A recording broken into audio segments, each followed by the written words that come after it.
అందరికీ నమస్కారం. అంతర్జాతీయ మహిళా దినోత్సవం జరుపుకుంటున్న ఈ శుభ సందర్భంగా నార్త్ అమెరికన్ తెలుగు అసోసియేషన్ వారికి నా శుభాకాంక్షలు. భారతదేశంలోనూ మరియు ప్రపంచవ్యాప్తంగానూ మహిళలు సాధికారత సాధించుటలో ముందడుగు వేస్తున్న మీలాంటి అద్భుతమైన వ్యక్తులతో వేదిక పంచుకోవడం చాలా సంతోషంగా ఉంది. అంతేకాకుండా మా సంస్థ చేసిన మరియు చేస్తున్న పనిని మీతో పంచుకోవడానికి నాకు ఆనందంగా ఉంది. నేను Visha Ferrer, rural development trust women empowerment sector డైరెక్టర్గా పనిచేస్తున్నాను. 52 సంవత్సరాల క్రితం 1969వ సంవత్సరంలో మా సంస్థ వ్యవస్థాపకులైన డాక్టర్ విన్సెంట్ ఫెరర్, యాన్ ఫెరర్లు మరియు 2 వాలంటీర్లతో కలిసి సేవే ఒక లక్ష్యంగా, పేదరికపు బాధల నిర్మూలనే ధ్యేయంగా ఖాళీ చేతులతో అత్యంత కరువు జిల్లా అయిన అనంతపురం జిల్లాకు రావడం జరిగింది.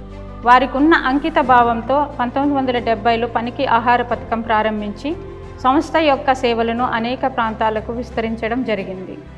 ప్రస్తుతం సంస్థ 4 నుండి 2600 మందికి పైగా అంకిత భావంతో పనిచేసే సిబ్బందితో 250 గ్రామాల నుండి 3700 గ్రామాలకు పైబడి 30 లక్షల మంది ప్రజలతో కలిసి పనిచేసే స్థాయికి చేరినాము. నేడు ఉమెన్ ఎంపవర్మెంట్ సెక్టర్ ద్వారా 7600 పైగా సంఘాలలోని దాదాపు 1,00,000 మంది మహిళలను సామాజిక ఆర్థిక అభివృద్ధి పొందేటట్లు చేసి, అంతేకాకుండా వేలాది మంది మహిళలకు మహిళా అభివృద్ధి నిధి సద్వినియోగం చేయించి వారు ఆర్థికంగా మరియు స్వతంత్రంగా జీవనం చేసేటట్లు చేయడం జరిగింది. ఇప్పటి వరకు దాదాపుగా 80,000 మంది మహిళలకు శాశ్వత గృహాలు నిర్మించి వారి పేరు మీద ఆస్తిని ఏర్పాటు చేసి సమాజంలో గౌరవంగా జీవించే విధంగా చూస్తున్నాం. కేవలం 2020-21 సంవత్సరంలోనే ఆర్డిటి ఆసుపత్రుల ద్వారా 1,68,000 మంది మహిళలకు గైనకాలజీ సర్వీసెస్ పొందినారు. అంతేకాకుండా విద్యారంగంలో లక్షలాది మంది విద్యార్థులకు నాణ్యమైన విద్యను పొందేటట్లు చేయడం జరిగింది. అలాగే ప్రత్యేక అవసరాలు ఉన్న పర్సన్స్ విత్ డిజబిలిటీస్ దాదాపు 1,500 మంది విద్యార్థుల కోసం 16 రెసిడెన్షియల్ స్కూల్స్ ద్వారా ప్రత్యేక విద్యను అందిస్తున్నాం.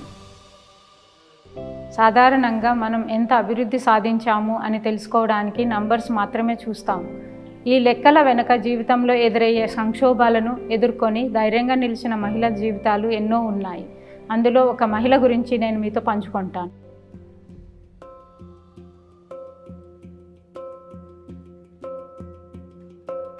నా పేరు ఈశ్వరప్ప గారి వరలక్ష్మి. నా వయసు 18.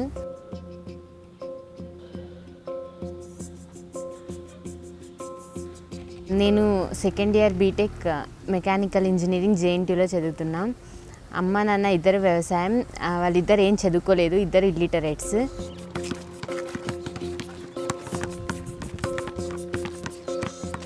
అంత రిమోట్ ఏరియా. అక్కడ ఎలా అంటే చైల్డ్ మ్యారేజెస్ ఎక్కువ ఉంటాయి. తర్వాత పార్షియాలిటీ, జెండర్ బియాస్ అనేటువంటిది ఎక్కువ ఉంటుంది. అమ్మాయిలు అబ్బాయికి తేడా ఎక్కువ చూపిస్తారు. తర్వాత అమ్మాయిలకి చదువులు ఎందుకులే అనే ఒక ఆ ఫీలింగ్ అనేటువంటిది వాళ్ళ ఉంటుంది. హైయర్ స్టడీస్ అస్సలు ఎంకరేజ్ చేయరన్నమాట.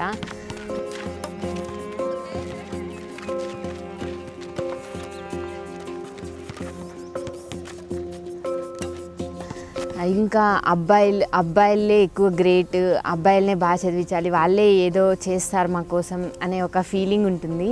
అలాంటి ఏరియా మాది, మా సైడ్.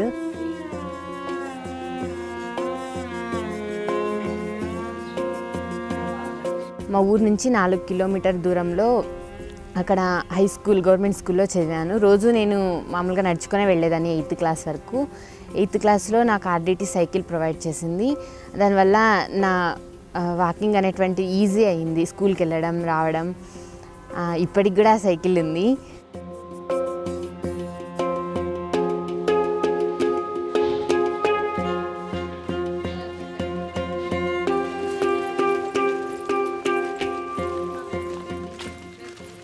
అఫ్కోర్స్ నేను క్లాస్లో ఫస్ట్ ఉండేదాన్ని. నేను ఎప్పుడు అనుకునేదాన్ని నేనే తోపు అది ఇది అని అనుకునేదాన్ని. కానీ ఇక్కడ బయటికి వచ్చిన తర్వాత తెలిసింది కాంపిటీషన్ ఎలా ఉంటుందో, బయట మనం ఎంత కష్టపడాలి అనేటువంటిది.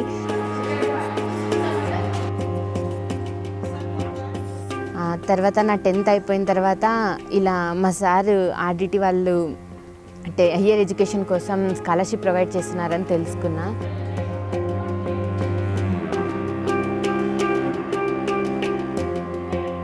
నేను ఆర్డిటీకి ఎగ్జామ్ రాసి సెలెక్ట్ అయ్యాను. మంచి మార్క్స్, మండల్ ఫస్ట్ వచ్చింది 10th క్లాస్లో. దానికన్నా ఆర్డిటీలో సీట్ వచ్చినందుకు నాకు చాలా హ్యాపీగా ఉంది. అస్సలు ఆ మూమెంట్ నేను ఇప్పటికీ మర్చిపోలేను. ఆ మూమెంట్ని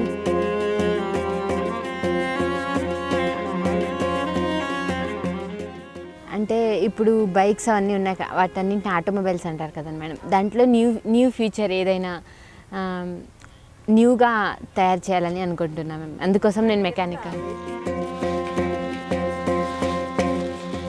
నేను ఏదో ఒక సాధించాలనుకుంటున్నాను. ఖచ్చితంగా సాధిస్తాను.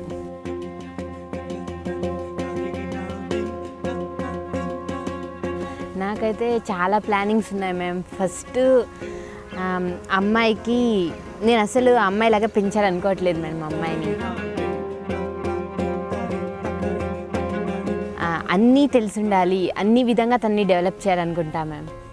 భారతదేశంలోని గ్రామీణ మహిళలతో పనిచేసిన అనుభవం నుంచి నేను తెలుసుకున్న అంశం, కేవలం ఒక్కరే అన్నీ చేయలేరని, ఒకరికొకరు తోడుగా నిలుస్తూ కలిసి పనిచేయడం ద్వారా ప్రపంచంలోని నలుమూలల మనం ఆశించే మార్పును తీసుకొని రాగలం. పద్మశ్రీ వారియర్ లాంటి భారతీయ అమెరికన్లు మల్టీనేషనల్ కంపెనీలకు నాయకత్వం వహిస్తున్నారు. కల్పనా చావ్లా లాంటి వారు భారతీయ సంతతికి చెందిన మహిళల పేరును చరిత్రలోకి లిఖించారు. ఎందరో ఇండియన్ అమెరికన్ మహిళలు నేడు విజ్ఞాన శాస్త్ర రంగానికి దోహదపడుతున్నారు. వీరు మరెందరికో స్ఫూర్తిగా నిలుస్తున్నారు. కానీ ఇండియాలో ప్రస్తుతం రీసెర్చ్ అండ్ డెవలప్మెంట్ సంస్థలలోని 2.8 లక్షల శాస్త్రవేత్తల్లో ఇంజనీరింగ్ మరియు సాంకేతిక విభాగాలలో కేవలం 16.6% మాత్రమే మహిళలు ఉన్నారు. ఇంకా మరింత మంది మహిళలు శాస్త్ర సాంకేతిక రంగాల్లో అడుగు పెట్టాల్సిన అవసరం ఉంది.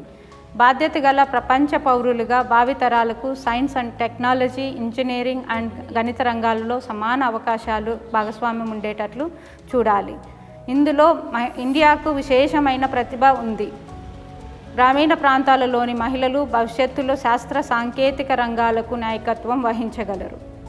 అందుకు వీరందరికీ మెరుగైన భవిష్యత్తును అందించేందుకు నేను మీ సహాయ సహకారాన్ని ఆహ్వానిస్తున్నాను. VFF వెబ్లోకి లాగిన్ అవ్వడం ద్వారా మీరు మా ప్రయత్నాలలో పాలు పంచుకోగలరు. ధన్యవాదములతో మీ విశాఖ.